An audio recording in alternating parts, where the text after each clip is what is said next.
I want to ask if there was any kind of nightmare nights where just everything's gone wrong, like, and if you can tell us about it, if there is.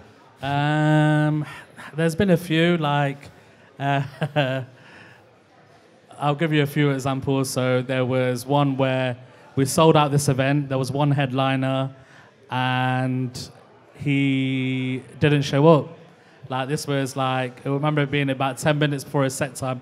So normally when you book a big headliner, you just expect them to show up. Sometimes the agent doesn't give you their mobile number, but you just trust that they're going to be there.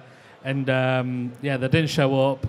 I had the agent's phone number, and I rang him at like 1, 2 in the morning saying, where is he? This agent just put the phone down on me. He was out partying somewhere.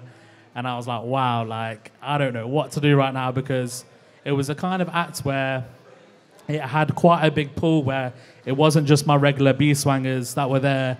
There were other people that didn't really know the brand, but they're there to see this act. And yeah, like, that was real difficult to manage. Yeah. To say that he wasn't going to show up.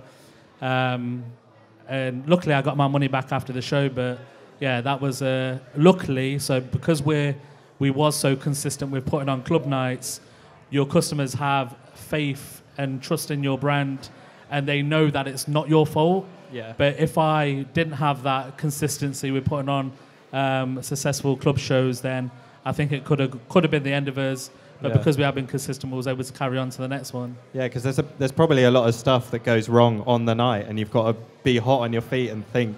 Yeah, there's loads of things that can go wrong, like sound issues is a big one. Sound is probably the big one, actually. That's probably it. And you can kind of test it before, but you can never really anticipate how it's actually going to go on the night. And there is certain things that you can do before, like sound checking and whatnot. I think you'll realise, like, if you do work with different venues, there's always like a different quality difference to them. Some venues will have a sound tech on hand all the time. Some won't. Some of them will have a sound tech, but he's drunk.